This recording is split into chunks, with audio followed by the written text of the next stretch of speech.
What's up y'all, Travis here, and today I want to talk about the Canon EFS 24mm f2.8 lens. If you're looking for a good quality, wider angle lens at a great price, I think this is one of the best places you can start, so let's go ahead and talk about it.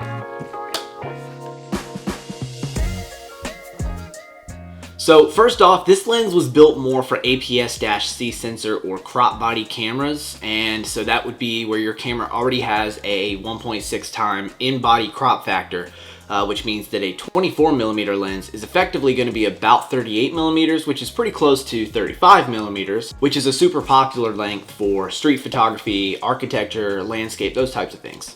The maximum or widest aperture on this lens is 2.8, which makes it a decent option for low light photography and for getting nice shallow depth of field backgrounds with nice bokeh and things like that. It has an STM autofocus system, which gives you a smooth and fairly accurate autofocus, which is pretty quiet, and that makes it good for recording videos. And if you want to, you can just switch it to manual focus.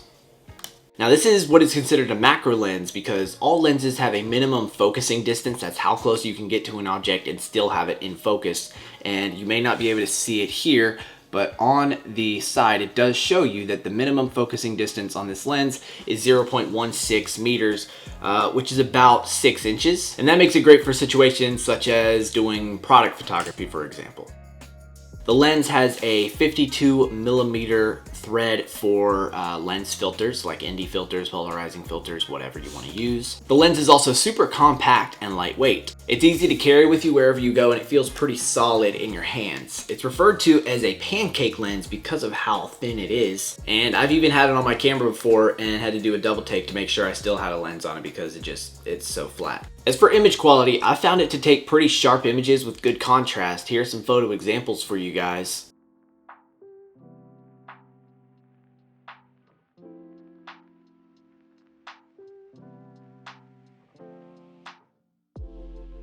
And here's a side-by-side comparison with a photo that I shot on my iPhone. And as you can see, the sharpening is overdone on the iPhone, but it looks more natural on the 24mm. There is some barrel distortion with this lens, which you'll get with most wide-angle lenses, and there's a little bit of vignetting around the edges of your photo.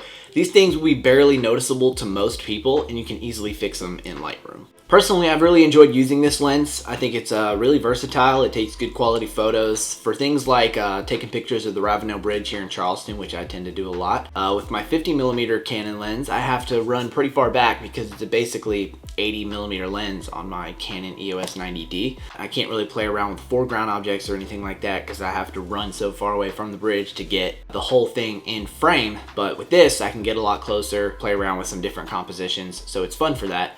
It's good for street photography, gives you a little bit more room to play with in the frame, and you can crop down later. I don't really have any dislikes with this lens. It's hard to nitpick at this price point, speaking of which is $130 on Amazon.